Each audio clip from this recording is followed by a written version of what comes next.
So yesterday in the 101, we went over our Sudowrite proper. So all of these little laser tools and everything.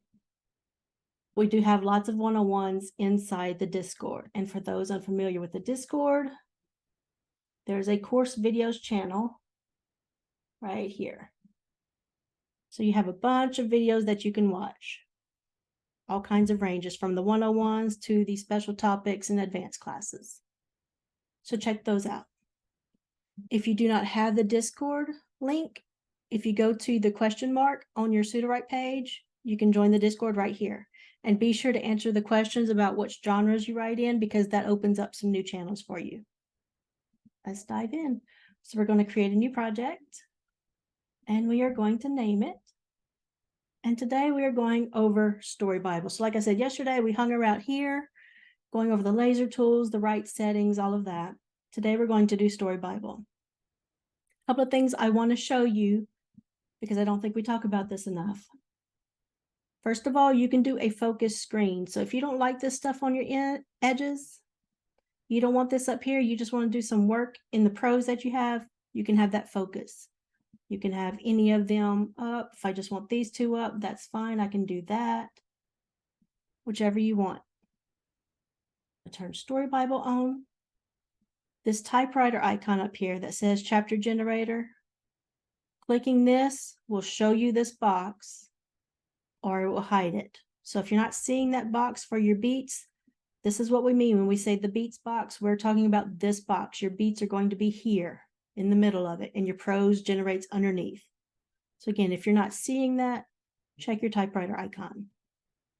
So this is what we mean by the chapter generator and the beats box. So we're going to dive into creating a story. Yeah, there are endless ways to use Sudowrite and Story Bible specifically. So what you see from me today is not the only way to do it. I highly recommend watching the other classes and the other teachers and the way they do things. First of all, you don't even have to use all of these boxes. You might want to generate somewhere else. You might want to generate in ChatGPT and bring things in, bring your characters in. That's fine. You can do that. Honestly, the only thing you have to get done here is your beats before you can generate prose. And what I mean by that is I could come in here and I can just tell it, write a retelling of Cinderella as a political thriller. That's it. Now, because I only have one beat, there's not going to be a lot of prose. But let's just say I had some details in mind for how I wanted a story to go. I knew how I wanted this story to open. I would put that in a beat. I would come down here. I would put in each step that I wanted for my story to play out. All of that right there. And then I can click to generate and it will generate for me. So I'm just going to show you. Let's do best prose. So all I told it was write a retelling of Cinderella as a political thriller. I'm just going to generate. Yes, Greg. Can you give the AI instructions regarding your beat? I'm sorry, I didn't catch the full question. He wants to know if you can give AI some instruction on how to build your beats.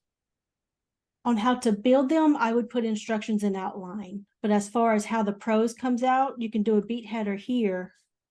Or if you know, like let's just say you're wanting to use this box, but you want it in third person, past tense from Cinderella's POV. Use graphic descriptions of violence. Bloody depict. No, man, I'm just putting stuff in here. So that will give the AI instructions when you hit generate beat, correct? Yes, sir. Yep. And we'll talk more about beat headers and stuff whenever we actually get to that, but that is the way you can do it. Does that help? Thank you very much. Yes, it does. You're welcome. So as you can see, just wanted to ask on top of that, is it potential to do like to list the number of POVs for characters and ask it to write in third person limited? if you're wanting to alternate POVs, you'll have to guide it at each turn for that POV. So for instance, I might want to start at Cinderella's POV, but by the time I get to beat 5, I might want to write in third person past tense from Eric, whoever Eric would be, Eric's POV. And then I would continue with my beat words, you know, whatever words were in my beat right there. Cool. Thank So you you. can do it that way. And a more advanced thing, well, I'll show you that when we get to the outline. But yeah, so you can change this up in the beat box. And as you can see, I just did that one beat, so it's short prose. But again, I just told it to do that one thing and it writes. So this is like the minimal of what you need to write prose. You need beats, whether it's you filling those in or whatever. Now, if you're wanting the AI to generate those beats for you, that is what you're going to see us do here in this class. But I do want to offer you that option. So we're going to jump to brain dump. So right here, just put in all of the details about your story. And this, if you're brand new, since I know we have some that this is their first class, we always recommend starting a story from scratch just to learn Story Bible. That doesn't mean you have to make this full-length novel. All we really want you to do is go through these boxes with a story from scratch and do like all the way up through 1 or 2 chapters, because that helps you learn how the AI works. I could just tell it if I'm learning here and I want to do a fairy tale retelling to learn the AI, I can give it that kind of guidance. I'm letting it know I want, you know, something horrifying, just a simple retelling of 3 Little Pigs. I don't want to make up a big novel story, but I do want it to end tragically. You can give it that guidance. If you don't know all of that, if you just want to practice seeing your genre, I can tell it write a romantic comedy and leave it at that, not give it any details whatsoever. That is an option. Go ahead, Ian. Thanks, Nicole. Can I just ask, with the brain dump, it's got a 2,000 word maximum. Does it make a big difference if you kind of do 1,000, 500, 2,000? Is that, what's the difference really? And this is where I veer very differently from a lot of others. It's like a personal goal of mine. I love to max out the boxes. Only recently I don't max out style box anymore for various reasons, but I love to max out these boxes. So if I go into, let me see if I have it here. I don't. I will show you how my boxes will typically look. So this is typical of me. As many details as I can think of, it's going in my brain dump. Right, yeah. And I did link a video earlier. Y'all may not have seen it, but it is in the doc that I'm going to link to y'all on my YouTube channel. I do actually have a lengthy video showing my entire process. But again, we always recommend if you're starting out, do something simple just to see how those boxes work and get comfortable with manipulating them. But this is it for me. My brain dump is in chronological order if I can. You know, I might just spill my guts, put everything I can think of in the story. I'll read through it, make some changes, put things in the right order, clarify some things if I need to, and then go forward.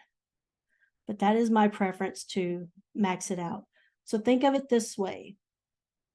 If you give the AI the details, it can follow that. If you're not telling the AI what to do, it's going to go off on its own. So that's really what you need to keep in mind with each of these boxes. Are you telling it, you know, just write a romantic comedy? You're giving it a lot of leeway. It's going to make up the romantic comedy of its choosing. It's going to decide who the characters are, what kind of occupations they have, all of the things that happen. Versus if I start telling it things and get specific, well, then it has to follow those instructions. So if you're vague, you're giving the AI permission to do whatever it wants. And that's great, in my opinion, if you're learning the program. Because to me, that shows you or helps you see what you need to change and then how your changes affect everything. Yes, Greg. I'm sorry if I'm jumping ahead here, talking about regarding filling those boxes. With outline, I find it's I think it's limited to 1,700 words. It's Yes, not sir. enough for me, especially for the style I'm writing. So I'm having to delete sections of it. Like, let's say I'm on chapter 10. Yeah. I have to go up and delete a chapter in order to put. And that'll work. And so if you remind me again, don't let me forget, because that is something I would like to go over to offer people some alternatives when they get to outline, because that is a big issue for a lot of people. So I will go over some options there. and tell you what I do and what I know some other people do as well. Okay. I've got another question about that, but I'll wait until you get there. Okay. All right. So I'm just putting in some options just so you can see the various things you could do. You know, here I just put the kind of genre or tone that I wanted, just told it a simple Three Little Pigs retelling ends tragically.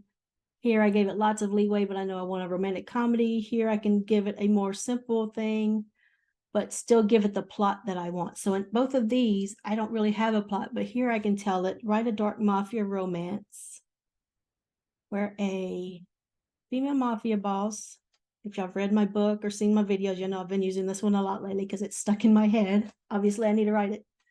Where a female mafia boss gets captured and held prisoner by a rival male mafia boss. So again, here I've told it the tone I want, just a simple Three Little Pigs retelling, nothing specific, definitely nothing specific with this, but here I will start getting specific. And if I have some more plot points, you know, I tell it how I want it to end. I might tell it, I want this to be first book in a duet. This book ends with the female mafia boss being freed by her mafia organization and them capturing the male rival. So again, you have options here. Any of these interest y'all in doing these today? Ooh, my kind of girl, the mafia romance. I'll have to keep it lighthearted because anybody that's been in the dark and taboo sessions, y'all know I get cruel. All right, I'm seeing 3 mafia bosses. I won't go into the spicy. I don't want to offend anyone, but I guess we'll do that. So for the half-written things, Nicole, uh-huh. one question that many ask is, can you build it as a trilogy or multiple, like a series? So you can, but this is something I haven't played around with much inside Brain Dump. In Brain Dump, I'm usually just giving it some backstory. You know, if this was my second book, I might put something like, this is the second book in a series. In the previous book, and I would put the character's name, I'm just going to say Maria, was captured by Antonio, because that's a mob boss's name, right? I would just give it a brief summary.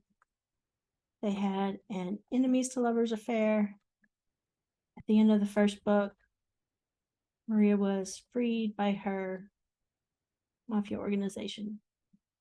So this is typically how I do my series, give it some background info if it needs, you know, if it's not the first book.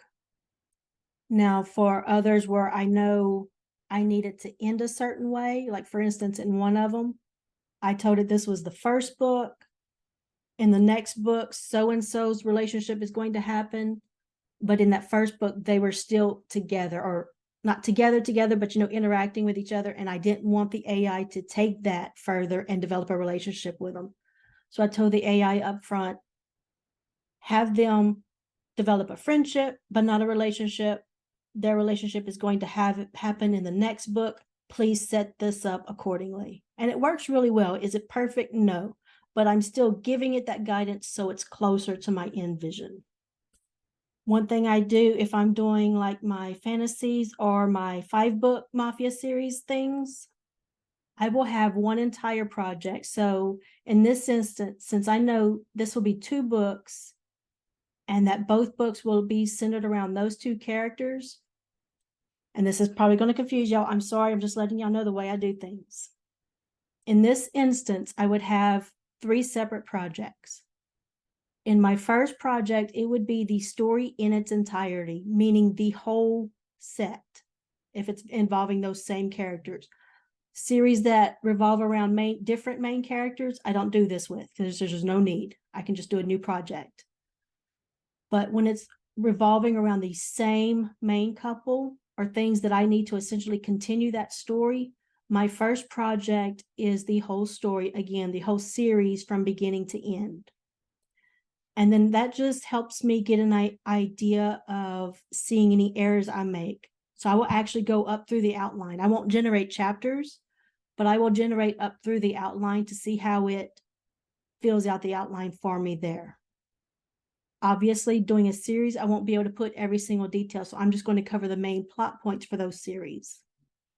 Once I'm satisfied with how that story looks overall, you know, looking at the series from an aerial view, sort of, I'm like, okay, this is good. Then I'm going to create another project and start that first book in the series. And then I'll have information I can use. Let me go ahead and share these documents with y'all. I see that question in chat. Please remind me of that when we get to the outline, because that fits in with the other thing I was going to say. I'm going to share this document with y'all. And this is just a bunch of tips and prompts that I use, and you'll see me grab some. I am also going to share this with you. So you'll see this is how I just keep track of my books. This is the one I share, so my information isn't here. But I'll keep track of my books as I'm progressing through them. If you're familiar with Notion, make a master copy of this right here. Just duplicate it. I'll do this for y'all real quick before I share it. That way you don't have to do it. I learned this the hard way. I had the whole thing filled out, and then I realized I needed a copy of it. For those who aren't familiar with Notion, you don't need a paid account. There's a free version. That's all I use. But for this book tracker, this really helps me in keeping track of my series. So I can put all of my series information, like I will have the full outline that I generate inside ChatGPT or Story Bible. I will have that whole outline for the series right here. And then I break down and have book 1's outline, book 2, you know, whatever I need. And then I can go even further and have all of the things that I need to incorporate.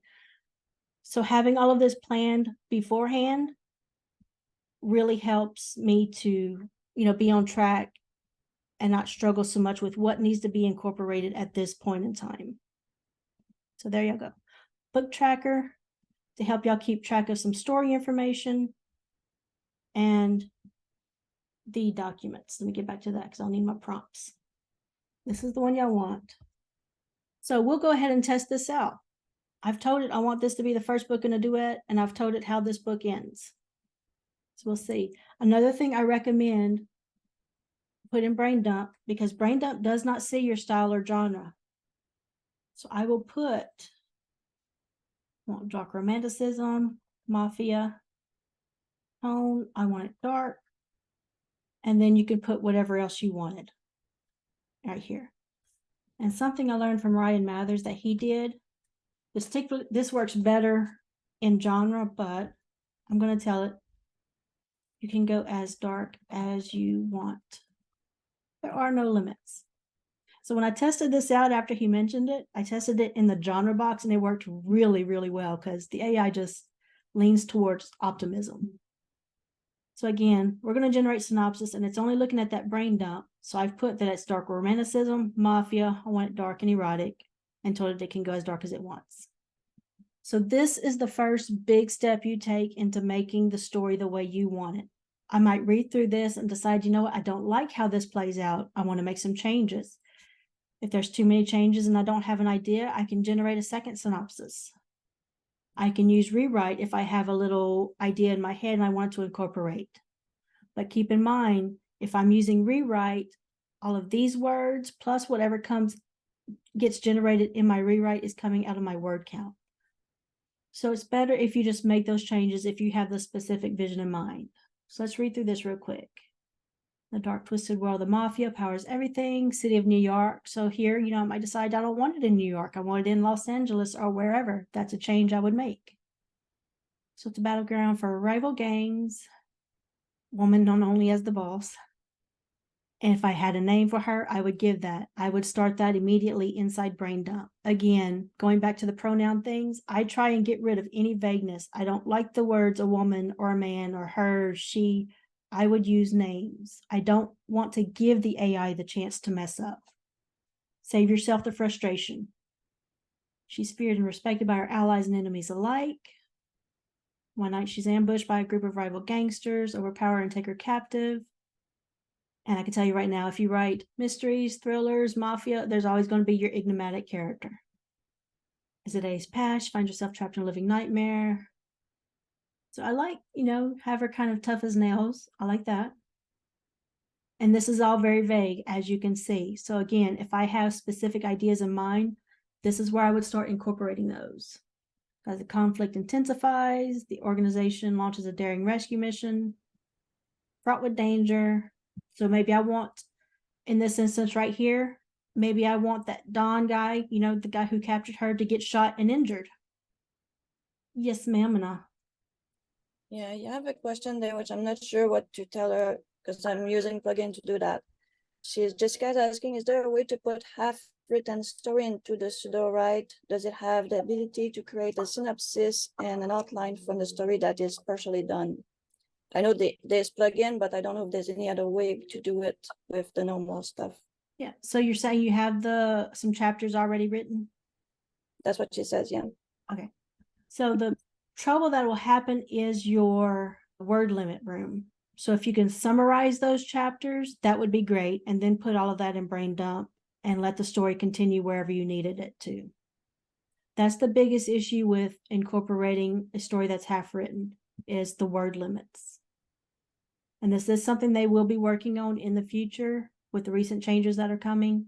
But for right now, you would need to summarize your plot points and things that happen. And then you can continue the story in it. So yeah, if you put all of that in here, it will start it and fill it in. And just because, you know, you generate that synopsis with your entire story, or generate the outline with all of your chapters. Well, let's say you have chapters 1 through 5 already written. You don't need to write those. That's fine. Just continue, you know, start at chapter 6 as long as it's picking up where you need it to. So again, summarize your stuff, put it in your boxes, and then edit heavily to get it to that vision that you want. You have another question before John? Well, The it's Manu just- is struggling. Just a second, John. Manu, she says she's struggling with telling the AI what layer or time of the story is in. For example, when you work with the narrator character, any tips for that? Okay, I need to see that one. Yeah, she's struggling with telling the AI what layer of time. I'm not sure what you mean by the time of day, the date. You can tell it if it's in the past or present, you know, how far in the past or how far in the future, things like that. Is that what you're meaning? Let me know. I'm going to make a Yeah, quick- exactly. But when I did that, the thing is, yeah, that the AI doesn't really get and always mix up the time of the story. So I'm not sure whether I do it something wrong there or whether the AI has issues with that in general.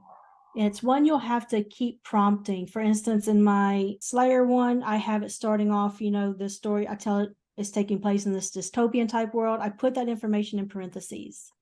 So this doesn't fit this story, but I'm just going to put it here just so y'all can see. So this story takes place in a dystopian future where humans are aware of vampires. And before somebody asks, the difference between parentheses and square brackets. I would like Miss Lynn to answer this in chat, please. As far as I know, I believe people are saying it doesn't matter what symbol you use right here. And I'm okay with that, but still, I use them for different reasons because it's easier for me to see stuff. So if there is something I need the AI to know to write the story properly, I'm going to put it in parentheses.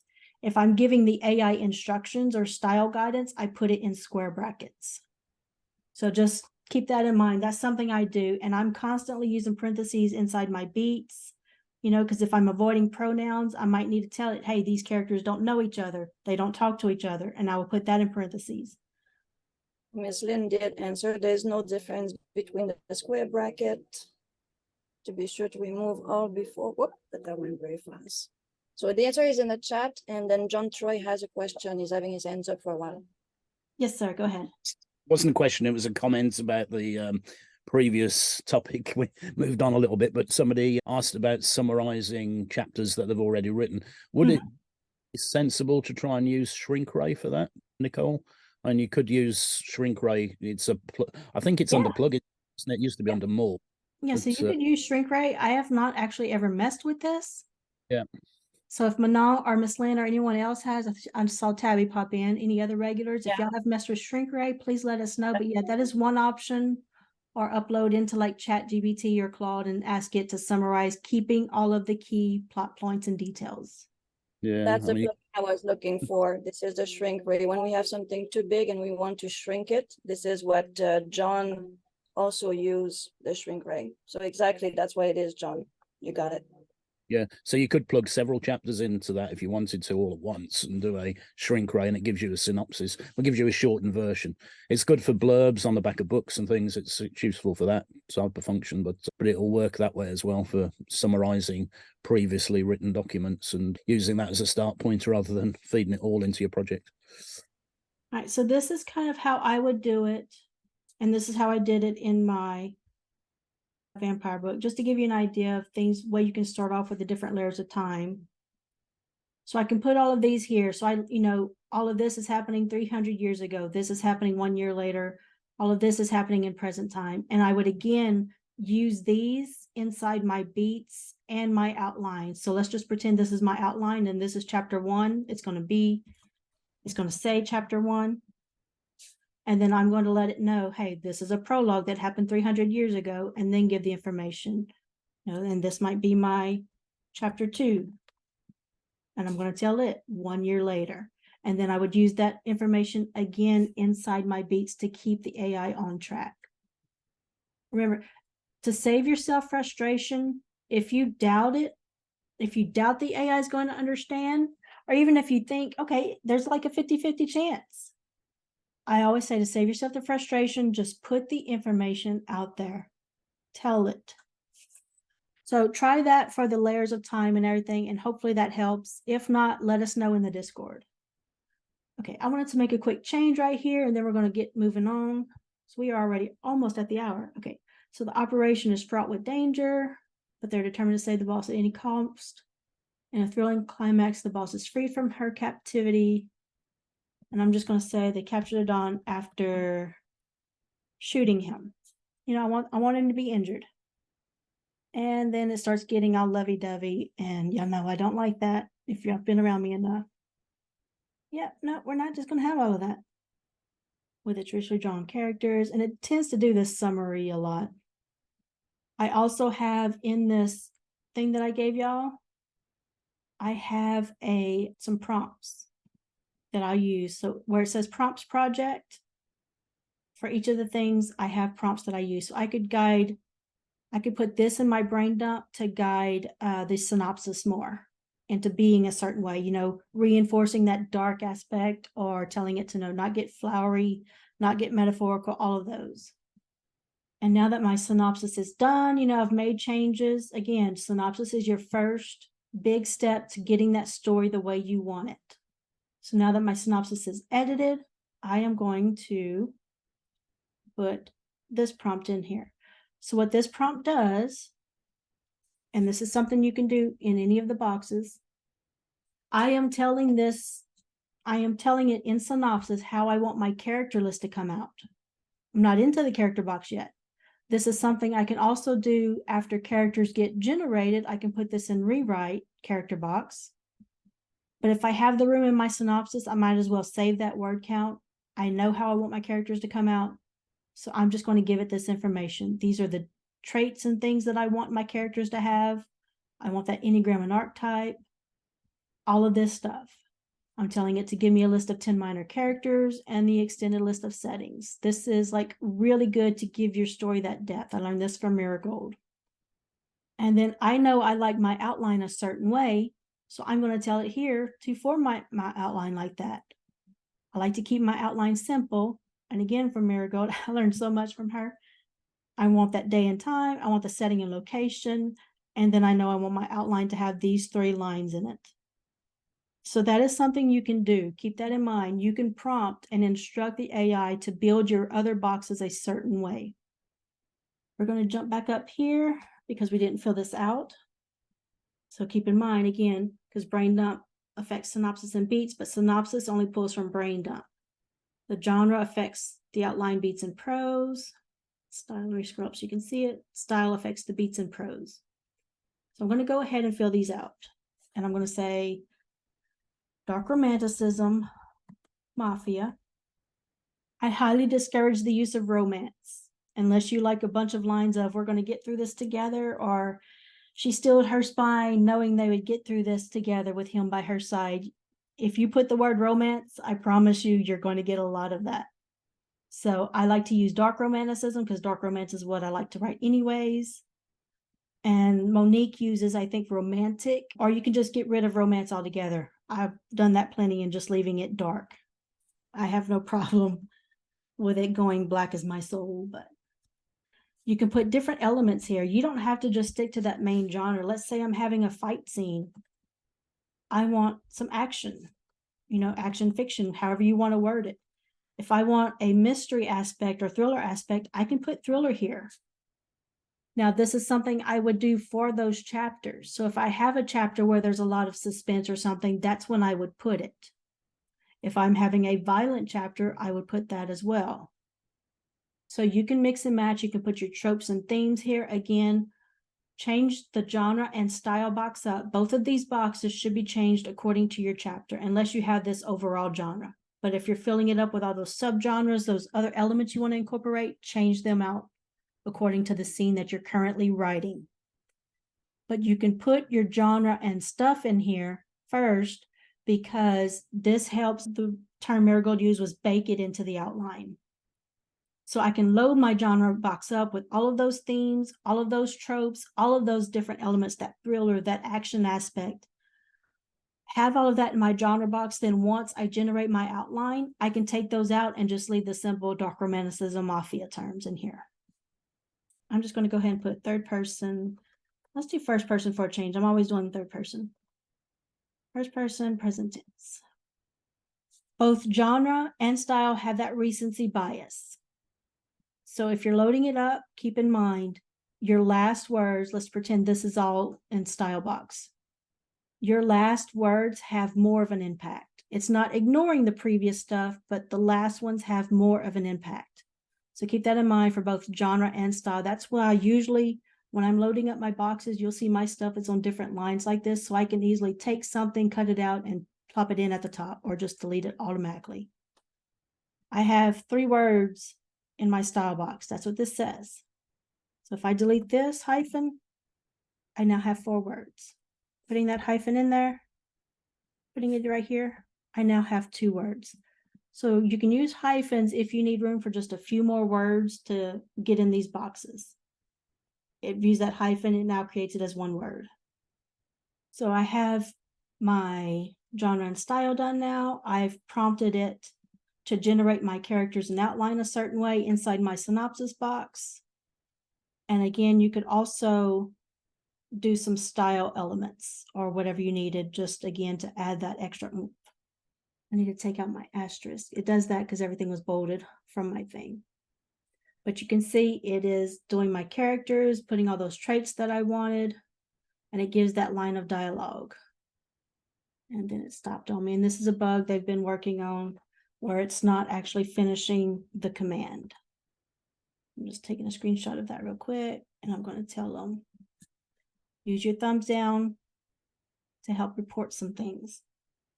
But generally, it'll do my minor characters, list all those out, and list out my settings that I asked for.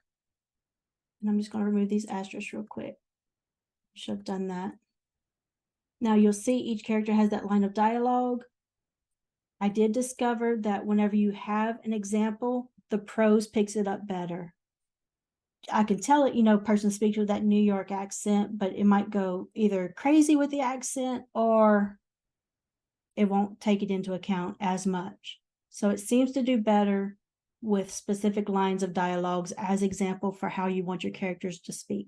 So this is normally when I would go into ChatGPT, I would give it my story summary, tell it the genre that I'm writing, give it my character descriptions, and then I will ask ChatGPT for it to give me example lines of dialogue, or I'll say, give me an example of a conversation between these characters, and it'll show me how each character speaks according to the description I've given it. And I will work with chat and adjust from there. I'll say, I want this character to just sound mean. It'll adjust the things there. And once I'm happy with the lines of dialogue for everybody, I will tell it to rewrite my character descriptions to incorporate the new speaking styles and example lines of dialogue. So play with that. And obviously, of course, if I didn't like anything in here after reading it over, If I wanted to change anything, go ahead and edit that. I'm going to choose novel outline to generate. Novel outline has to have something in the genre box. So if you try to use novel outline and you don't have anything in the genre box, it's going to give you that message, put something in the genre box. Novel outline takes into account your genre and all of the information that you have so far, and it adjusts for how many chapters and all that information it thinks it needs to do to fill or to write that story properly.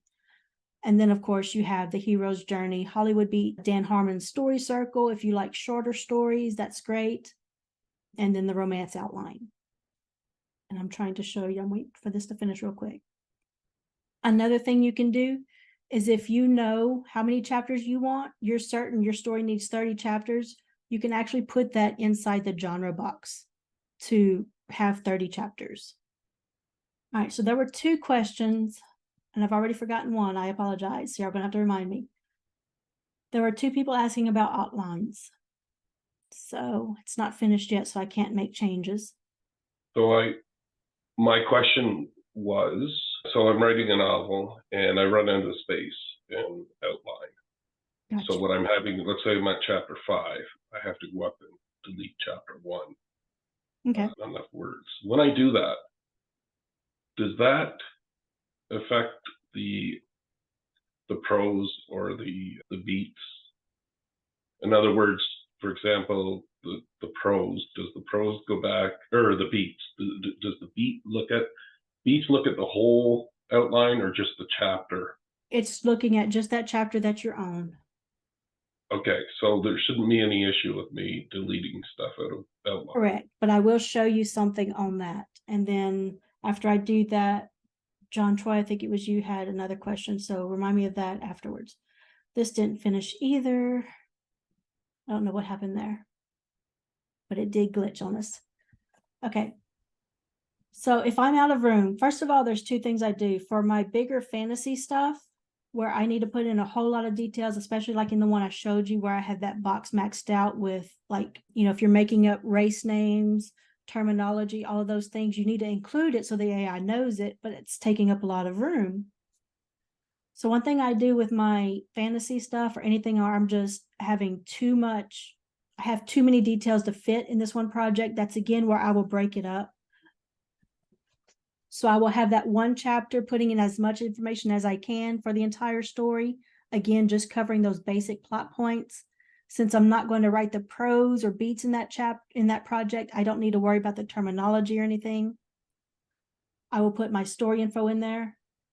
And then I will actually have a project for each act. So if I have 3 acts, I'm going to have 3 other projects, one for act 1. So then inside that project, my brain dump, genre, style, all of that information is only going to be pertaining to that act. So that's one way for you to break things up and then have more room to give it all the details that you need. You could do the same per chapter if you wanted. Another thing you can do, like when you delete stuff, so all you really need up here is Act 1. Normally, all of these headings, I don't even keep that because, again, I like to max out my boxes. I need my words for other uses. So I actually delete all this. Let's just say I wanted to do all of my story here. I don't want to create new projects. I want to try to fit it in here. And now I'm on chapter 5. And that's the only one I want to focus on. And I want to fill this up with chapter 5. So I can delete all of this. The only thing you need to keep is these chapter headings. So that's a good idea with breaking it into 3 projects. But in each project, I heard you say you're going to have a different brain dump and synopsis, or that's if I'm breaking them up between like acts or something. Yeah. So my brain dump for those individual projects would just pertain to whatever act I'm having inside that project. Again, I would have my project with my overall story and inside that Notion document that I linked. So I do have that for reference because I do want that view of my story in its entirety. And then I just take and start breaking things up into individual acts. So I have more room to discuss everything that happens in Act 1 and, each subsequent act. Okay, let me ask this question if I could, so I can understand it. You're writing the exact same book, so book A and book B. Mhm. Book A, you haven't broken it into acts, it's all one project. Correct. Book B, you've broken it into acts. So let's say 3 projects. So book B is broken into 3 projects, and each project or each act has its own brain dump. Correct. Yes, sir. Yep. Again, that first project is is- just like the overall view, and then each subsequent project for that book, for the acts, is focusing specifically on that. But is book A going to be different than book B? So if it's my overall project where I'm doing my story because I want that view of my entire story from beginning to end, I'm not actually writing it. The only thing I'm doing inside that project is generating up through my outline. So again, just so I have that overall view, okay, this is how my series or Understood. all 3 books are going to look. I have that glimpse of it. So I can see, this helps me spot any plot holes or make any last minute changes, see if one just sounds kind of boring, whatever I need to do, I get that overall glimpse, and I don't go past the outline for those projects. That's just my overall. I see exactly all of my characters, and it doesn't even need to be here in my outline box or in each individual box. If I'm not having room, I can put all that information in a document. I might be generating inside ChatGPT to get all that information I need, storing it in a document, again, for easy reference. But like you said, yes, each subsequent project that's just focusing on Act 1, it would have a different brain dump, different synopsis, again, because I'm just focusing on it. And in those instances, I would actually put inside brain dump and synopsis to make sure it knows the story does not end. I will actually just tell it that it's a first book. I won't tell it this is the first act. I will tell it this is the first book in a series, just to try to prevent the AI from trying to wrap it up. And that is something you will have to fight with. It won't be perfect, but it'll still be close. So, but yeah, if you don't want to do all those different projects, you can delete stuff. So now I'm working on chapter 5 here, but I still have these. And sorry, I didn't mean to interrupt you. Was there another follow-up on that one? No, I was just saying thank you, but I do have another question about characters, but I want only if there's enough time, because other people will have questions. Okay. Yep. Just don't let me forget. I'm more than happy to hang around. So while we say to keep these headings right here, because look at my thing, it's showing I have 19 chapters. I have 19 chapters, right? And this is one of those instances, I'm not wanting to break my story up into projects, but I still need room in my outline. So I'm expanding my chapter 5. We're going to pretend this is all my chapter 5 info. If I do not leave these in here, and I'm trying to write chapter 5, well, it's listing it as chapter 1. You can see my other 4 chapters disappeared. So even though I'm having 19 chapters here, it starts viewing them differently. It's not counting them the way we see them. So it's not saying, oh, here's chapter 1 up here, but there's no words. And oh, they want to work on chapter 5 down here. It's not seeing that. It's seeing whatever is first is chapter 1. It doesn't matter what that number is. I can have chapter 9 right here, chapter 11. When I look at this, it's still just a normal count. So yeah, just keep those chapter headings, and that helps keep you from getting confused. Now, if you're comfortable with it, you can essentially just have everything be chapter 1, and whenever you create that dot, rename it to the appropriate chapter or whatever you wanted to call it, if y'all don't want to fight with all of this.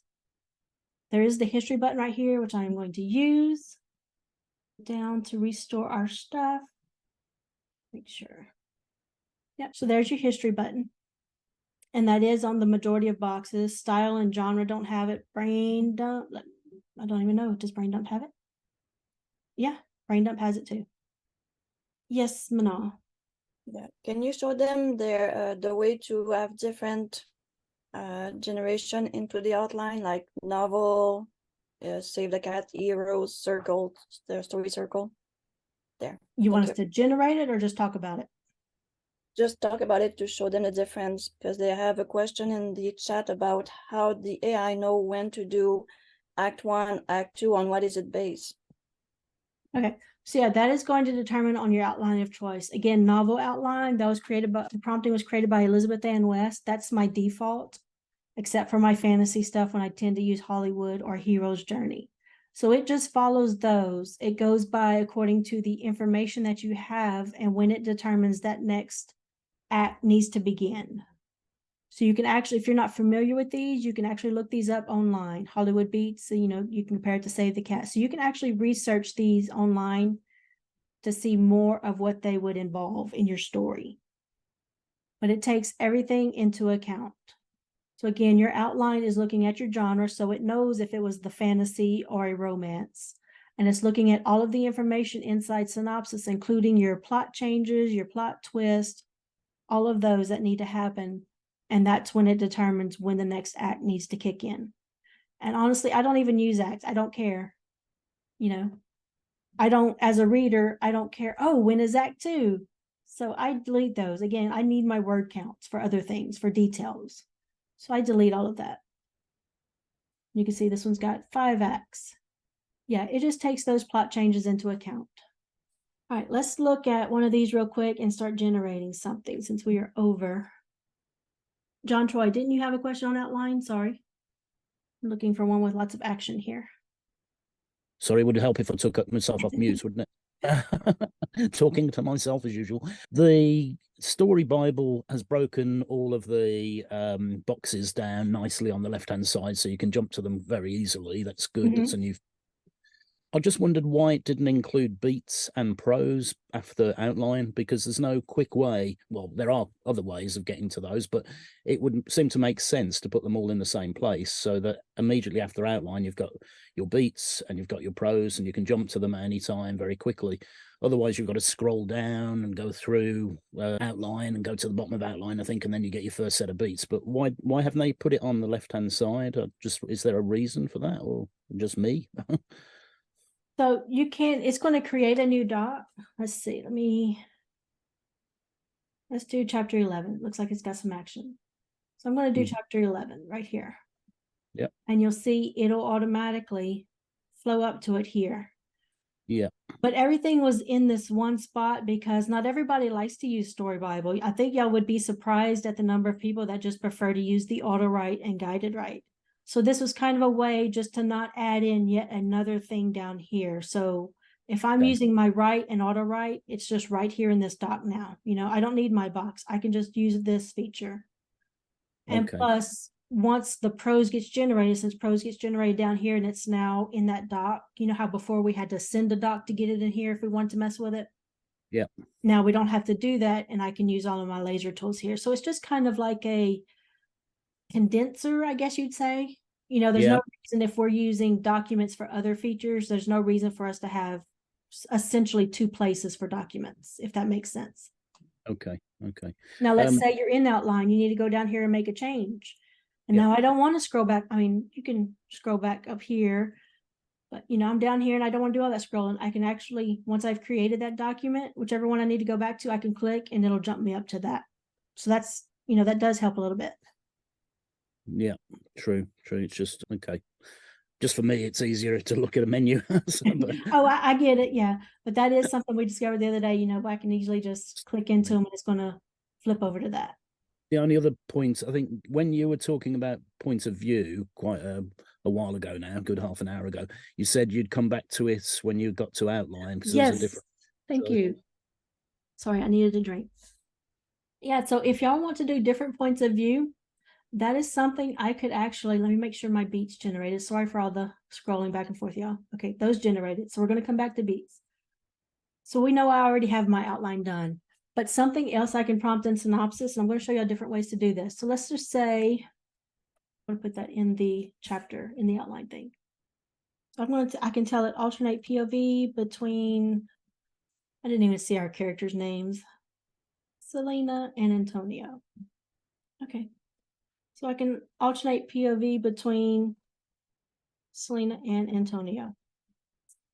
I have actually done this between 3 characters and it worked great. I mean, it flowed smoothly. Just, you know, picking one character, doing that chapter from their POV, and then so on and so on. So I can just list whose POV I want it to alternate through.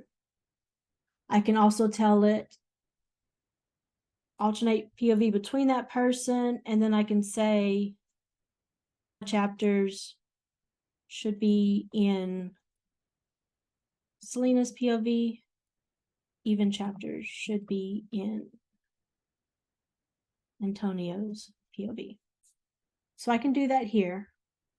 I can also, after my outline is done here, let's say I've decided I want to do some alternating POV.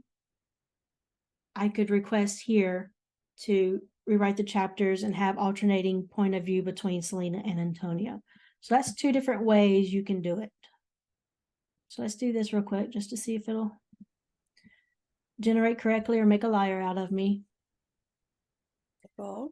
And one thing, hold on just a moment, Manal. And one other place, actually technically two other places you can alternate POV is the style box. So in my style box, I could actually tell it whose POV I wanted. And since I'm changing up style per scene or chapter, that would change. So I would have it here, first person POV from Selena's perspective.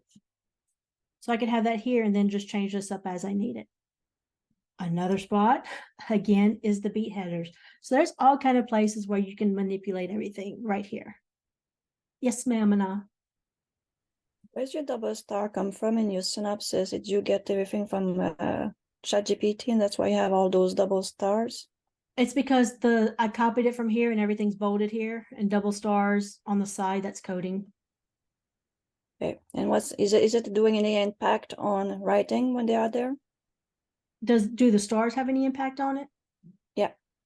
No, ma'am. I usually delete them whenever they're in there, and you can see it did not actually do the POV. This is one thing y'all need to know when playing with AI. This isn't a Sudowrite thing. This is an AI thing. When things change, whether it's Sudowrite changing their prompting or the LLMs we use like OpenAI and Claude, when something changes, we usually have to adjust our prompting. So now I can see having my prompting inside Synopsis to alternate the POV did not work. So this is one of those instances where I would just put it in my style box just to be done with it essentially. Or I get, if I have the words to spare, I don't mind using them. I would tell it here to rewrite the outline to alternate between so-and-so's POV. But keep that in mind. There's been plenty of times we have our prompting nailed down, everything goes great. The LLMs change something, next thing you know, we now have to adjust. But once you've learned it the first time, it's pretty simple to find your wording that you need to change things to later on. So I'm going to put the beat header here. Make sure my style box is correct. Okay, so I'm just going to put the beat header here to write in first person. This won't actually fit since Valentina's the main focus here, but I'm just going to say from Antonio's. Well, we can do from Valentina's. She's not the main character, so normally, obviously in the book, she wouldn't be. We would need to adjust that, but right in first person from Valentina's perspective. And use dirty words. You can say vulgar language. I learned dirty words from John. I was surprised when it actually did really well. I can tell it. Use dirty words and extreme. Hey, you might want to qualify which John. It wasn't me.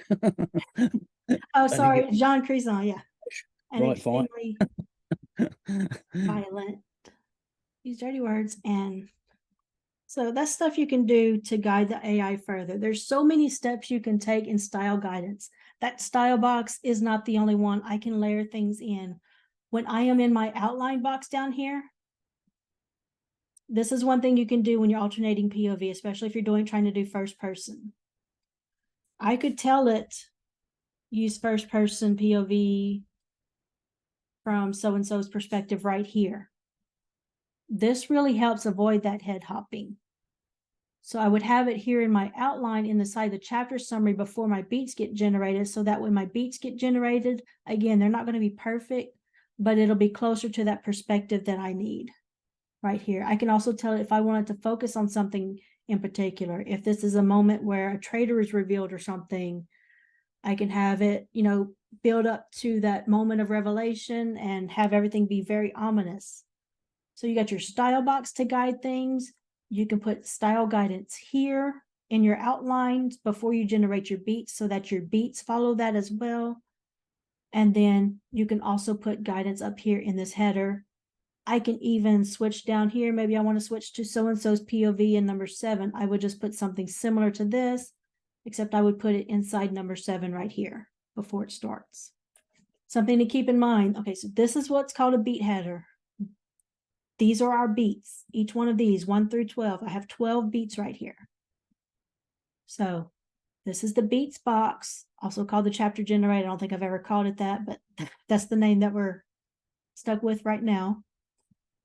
So the chapter generator or beats box, beat header, beats. When the beats get written, they're written in what we call strides, and a stride is 2 beats. So this is 1 beat, this is 2 beat. These 2 together are a stride. So your strides are going to go in 2s, 1 and 2, and 3 and 4, 5 and 6. Those will all get written together. You'll see an estimated word count down here, and they're fairly accurate. Weaver, which is our unfiltered model, I found it tends to generate a lot more than this, but the others are pretty close. Most accurate is GPT-4 with OpenAI. Best prose is Claude 2 from Anthropic. Fastest is GPT 3.5, and unfiltered is Weaver from Answer Tech. Unfiltered hasn't a care in the world of what you write, but there are different facets to these and little tricks you need to know to generate each one. So while I generate in most accurate, I'm going to talk about that one. So most accurate, again, that's GPT-4. I find, first of all, the good thing is it follows your beats. If you have it in here, it's going to do that. But I find the prose gets very on the nose. So like here, we have catching Valenta's team off guard, forcing them into a defensive position. 9 times out of 10, let me go ahead and pause this since it's on beats 3 and 4. 9 times out of 10, that phrasing is going to be in my prose in some kind of way. So I usually will change up the wording or delete anything that I'm like, ooh, that just doesn't sound good. I know I don't want that, especially when it starts getting cliche. So you can delete that for most accurate, so it's not so on the nose. Just keep that in mind. If you like most accurate, you like how well it follows instructions, keep in mind you really need to pay attention to how you word things, because it's going to follow those instructions and it's going to pull a lot of that wording into your prose. Something else you can do, since I mentioned cliches, okay, she's reminding the team of the importance of their mission. So I can put here, avoid cliche speech and dialogue. And that does help avoid that mushiness. I can put this at the end of every beat if I wanted to. I have played with putting this in my beat header and my style box. I find it doesn't work well. It might start off okay, but it's almost like it forgets, especially when it's just in the beat header. So I just plot this at the end of any beat that I think is going to generate some mushy dialogue. So this is most accurate. And again, our style box was very minimal. This is something that's been working really well lately, to have that minimal style box. And then if I'm having a violent scene, I can just ask for those depictions of gore if I want it. Or if I have a sexual encounter, I can ask for the graphic depictions of the sexual encounter. You can layer things in as you need it, but I've been loving the way a simple style box has come out with prose lately. So give it a play or give it a go and play around with each model to see what you prefer. So you can see here, I want to generate in each model before we actually look at them, and y'all can see which one y'all like. I'm just going to copy these beats and make a new one. And I'm going to do best prose. So best prose again is Claude 2 from Anthropic. I'm going to let it go for strides 3 and 4. Oh, wow. And good old Claude. And I can tell you right now, this is likely because of my phrasing right here. Claude has gotten so restrictive, it's downright ridiculous, but I still like the outcome normally. So I'm just going to have it restarting. And you can see whenever we restart or continue, even if we switched models, it appends down here unless we do a new document. So if you don't like that, if you don't like it continuing, but you want it to go from most accurate to best prose, you'll need to do a new doc. All right, I'm going to go ahead and pause it. So best prose, again, I like its dialogue and its descriptions and everything. However, best prose will veer from your story. It's, kind of like telling your best friend or somebody this idea you have for the story, and instead they go, oh, what about if you do this instead? Except he doesn't ask, hey, would you like if I do this instead? He just does it. So I'm one that likes ideas to be incorporated. But if you're not open to those ideas, if you prefer, no, this is definitely what I want, be careful with best prose. It might not be one that you really like. It will change things up for you and offer something different. Just going to put up here, this was best prose, even though we have that tail now. Copy this again. We'll do fastest. And I'm not even going to bother pausing fastest, even though it's been slower lately. I really like fastest. Honestly, I can't think of the downside to it other than it usually generates the less amount of prose, but there's been times when it generated like 1,000 more than most accurate or best prose would do. But I really like fastest. It tends to give the most dialogue in my opinion, and the scene always just reads at a very fast pace. It's entertaining in my opinion. So if you have a fight scene, I recommend fastest to see how you like it. It tends to do very well with action. And on the opposite end of the spectrum, if you have a scene that you think is pretty boring and you're worried about your readers not liking it, I recommend giving fastest a try for that. Again, because of all the dialogue that it tends to give, the scene will read faster and better, in my opinion. Manon, check the chat for me. Is there anybody that needs this document linked again with the workflows and tips? No, I already sent it like 5 times. Thank you. You're always so on top of things. You're awesome. Thank you. All right. So this one is, you know what? We're going to save this one. We're going to save Weaver because a lot of people aren't going to like this. Let's go over the others real quick. So this was most accurate, and I'm just going to show you kind of what it gave us. So damp air of the abandoned warehouse hangs heavy like a shroud over a corpse. Not bad. Let me expand this so y'all can see a bit better. So this was most accurate's output. Just going to scroll so y'all can get an idea. So not bad. And y'all, I'm one that used to hate most accurate. And then once I started using that simplified, minimalized style box, I actually really like it now, except for that on the nose wording. But this is most accurate. And this is best prose. We're going to ignore that first stretch. I'm just going to let you look at this real quick. See if there's one that you prefer. And best prose is one of my favorites. Like the ending. That was a really good ending right there. That's best prose. And then fastest. And before we move on to filtered, since that takes some maneuvering, I want to show y'all one more thing. And I know we're over, but I swear y'all have gotten probably one of the most comprehensive 201s I've ever done. So hopefully y'all are enjoying this and I'm not boring y'all to death. So that is fastest. Out of those three, was there any that y'all saw y'all really liked, preferred? The prose looked very positive. It was good, but you get mixed results. Only sometimes best prose goes off completely at a tangents. Oh yeah, You got to rein it back, haven't you? But it looked good on this one. yeah. Like I said, yeah, play around with it. If you're like me and one of those that used to load up the style box, I highly recommend just doing that. You know, trying to guide it on the tense and POV that you want, and then just layering in if you need some violence or sexual content or jump scares, whatever you need. Whenever those chapters you need it. I love it. It was, I don't even remember how we came across this, but all of a sudden everything was coming out good with all of my generations with using that simple style box. Okay, so one thing I can do, I'm going to go back up to most accurate real quick. So we did the first 4 strides. You can see here it was paused at the end of beat 4. So it's strides 1 and 2, strides 3 and 4. Now I can continue. So restart, if I hit restart, that's going to start over from beat 1. Continue is going to pick up where it left off. So things to keep in mind with each of these. You can pause it as soon as it starts a stride. You can hit that pause button. You can make changes here. If you want to change up the dialogue, change actions, change how it ends. If you just want to delete this right here, you can do that and then click to continue.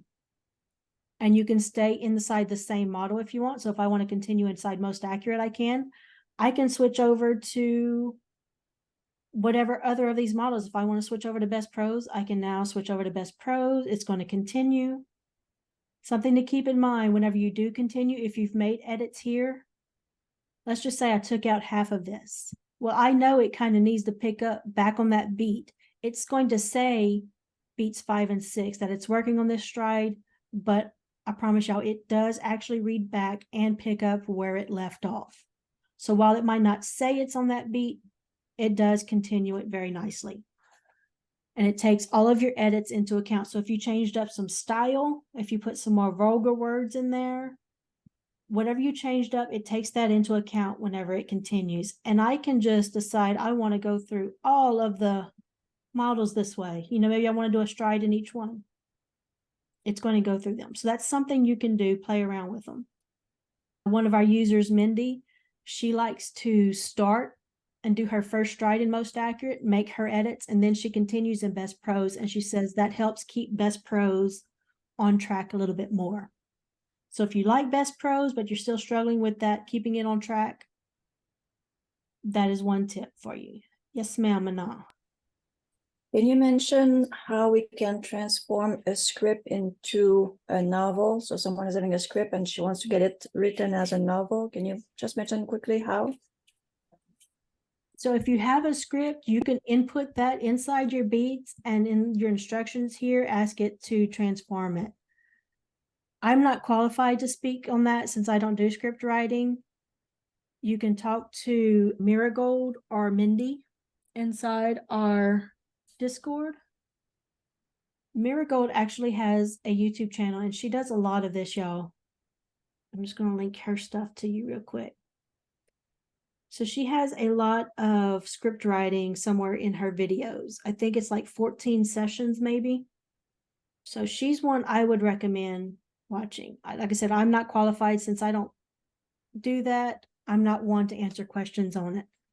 But I do know she has a pretty easy time, her, and I think Mindy has done it as well, bringing in their script stuff right here and just telling it to write it as a novel and bringing it in, generating that prose.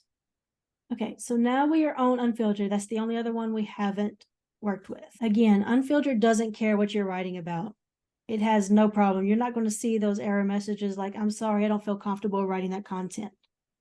But if you've played around with best prose and you thought, wow, this goes too far off rails, it's not following my story, you're really going to have to work with Weaver, our unfiltered model.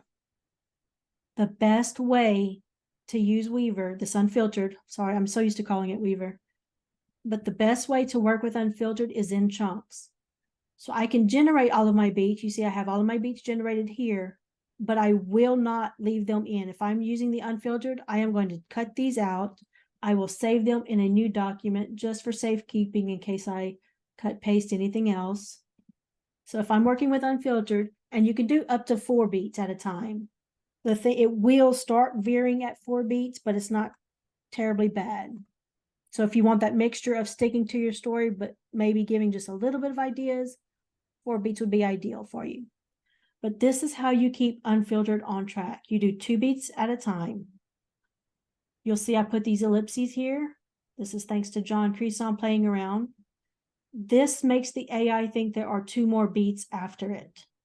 So now I'm going to start generating an unfiltered, and I'm going to immediately pause it as soon as it starts writing.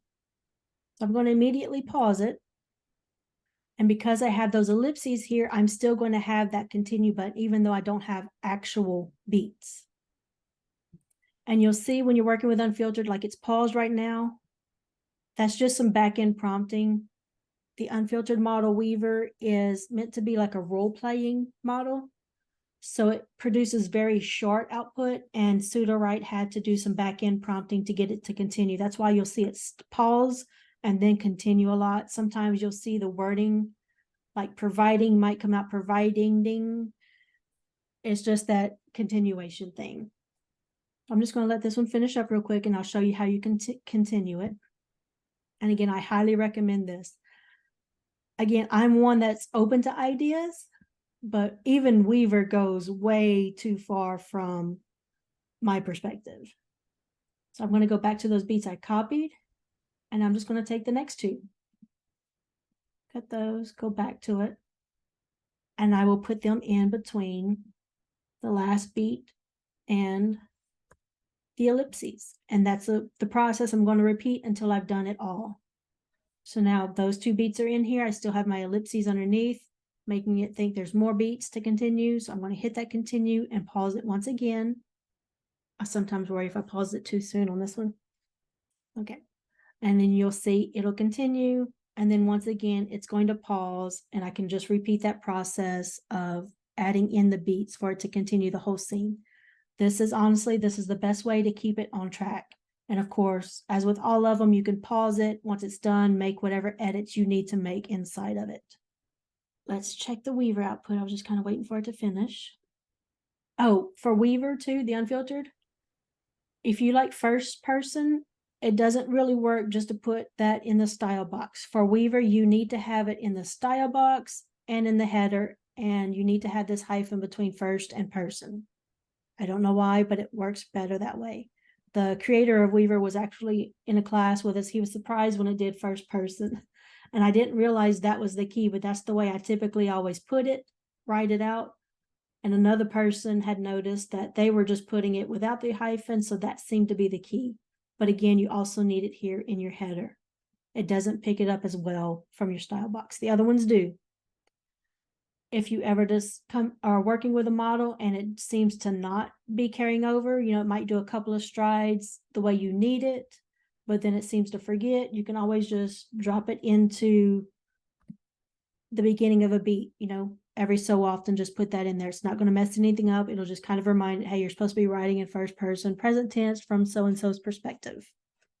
Yes, ma'am. Yes.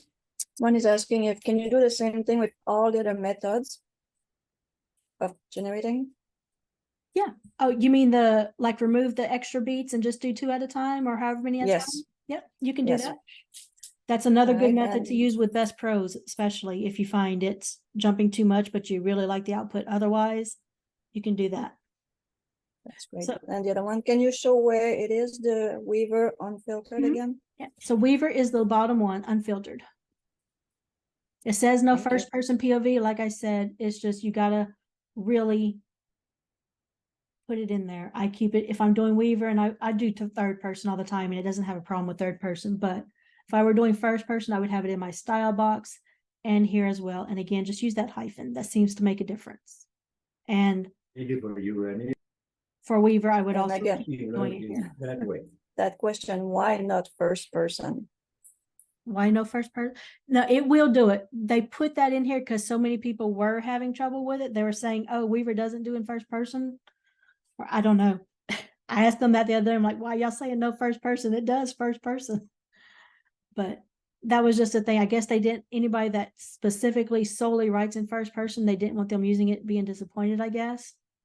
But I did let them know that you can do it. You just have to really enforce it inside unfiltered. So again, I would put in style and in my beat header. Something I want to show y'all real quick. I forgot, I think. So when you're using a beat header, don't put any numbers in here. If you click that check beats button, you'll see it's got the header showing up here and our beats. So if I take out this header, now I no longer have the header and it's showing my beats.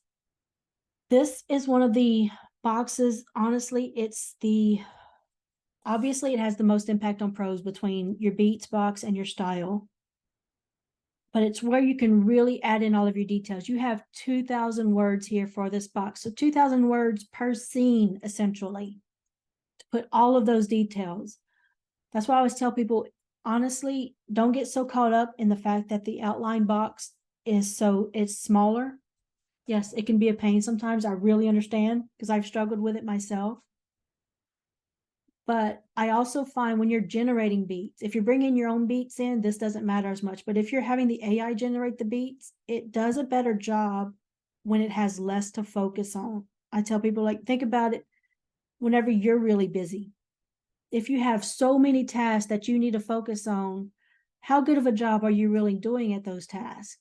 But instead, if you just have 1 or 2 things that you need to focus on, you can do a better job, right? So if you're just giving it a single plot point to kind of focus on, it does a better job of generating beats focused on fulfilling that plot point, describing it, drawing out the actions, everything like that. Just my opinion. Yeah, you have 2,000 words. I can put in dialogue. If I know I want Antonio to say something in specifically, I can put Antonio says, go, I'm not going to type it out, but I can just put something there. You can put in the dialogue, you can put in their specific actions, the other characters' reactions. Go crazy with it. The thing to remember. And yes, y'all, I'm wrapping up. I know we went way over. I'm sorry. So this is how I always explain it. So I apologize again to those who have seen this 100 times. So a lot of times you'll hear us talk about beef up your beats, make them thicker, whatever kind of wording that we use for it. Might say your beats are too thin, too lean. We're not meaning the word count. I can have a lot of sentences here. This could be one entire beat. But if I'm not asking the AI to do a lot, it's not going to matter. So if you're having looping, and looping is when it will start the scene down here, like I'm just going to say, for instance, they're walking into the warehouse in this instance. It'll finish that scene, and then it might be where, they're walking into the warehouse again, and then ends the scene another way. That's looping. A lot of times that is because we don't have enough information in our beats. We're not asking the AI to do enough. So think about it like this. If you go into the kitchen, make a sandwich, that doesn't take a lot of ingredients. And I always say, think of your ingredients as the words. It doesn't take a lot of ingredients or time to do that, right? But yet if you're cooking a 5-course meal, that takes a lot of ingredients and a lot of time. So while these beats are the same in size, in their actual word count, they're very close. What you're asking from these beats, asking inside each of these, is drastically different. And that's what we mean by beefing up your beats. Get the AI to really focus on something, be specific. Don't just say, hey, my characters are walking from this place to this place in the rain, maybe. Start adding in all kinds of details. And that's not to say you can't have a lot of sentences. You definitely can. But again, focus on what you're asking the AI to do. If you're having looping, you're just not asking the AI to do enough. And what it's doing is it's finishing that stride. It needs to come up with a word count to finish that stride. It's not saying, they didn't tell me what else to do, I'm just going to go ahead and stop. It's not the way it works. It's going to say, okay, I need to reach this amount of words before I can stop. So it's going to start pulling information in from elsewhere to fill that up. And that's when you start getting some looping. And there are so many other things, y'all. I know we've gone over a lot, but there's still so much more. Like, for instance, one thing I want to cover real quick, I didn't go over, I was starting to. So we have the header and we have the beats, right? So here's showing Valentina and her team, Antonio's forces. What your beats look for, they don't care about numbers. I can change this. I can have 5. I'm going to name this number 11. I'm going to go back to number 3 on this.